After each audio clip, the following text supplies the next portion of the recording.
Tak adalah, netizen pun satu. Checklah dulu, betul ke? Salah ke? Zaman viral ni, betul ke, salah ke, tu semua dah jadi nombor 2. Yang penting, diorang boycott dulu. Ikram mana? Dia tak masuk kerja hari ni? Ha?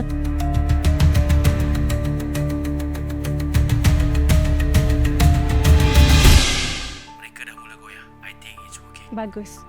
Kita akan buat dia orang jatuh lebih teruk lagi. Bos, ada burung lah bos. Macam dia ikut kita aja. Bukan Faizal, burung tu memang terbang ke mana-mana je dia pergi. Oh.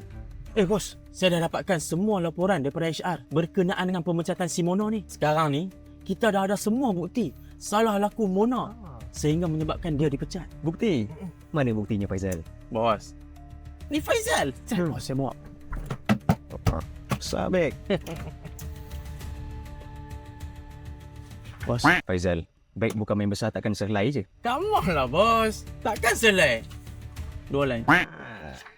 Good, ini buktinya. Ya bos. Kita boleh lawan balik si Mona tu. Alhamdulillah. InsyaAllah. Simpan elok. Baik bos. Jangan hilangkan. Okey bos. Jangan bagi burung. Baik bos.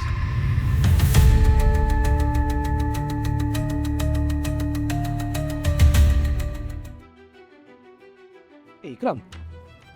Mana kau dapat ni? Ada member tolong chef dari HR. Ni dia. Kita boleh buktikan yang berita tu palsu. Tapi macam mana kita nak sebarkan? Kita buat sidang media. Kita bagi tahu semua orang pasal kebenaran yang sebenar. Kita kena dapatkan support daripada semua staff.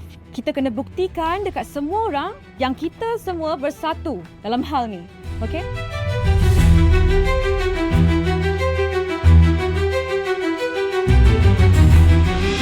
Seharum bunga jasmin di tengah gelora takkan layu meski didera. Dunia berbisik, langit bertanya.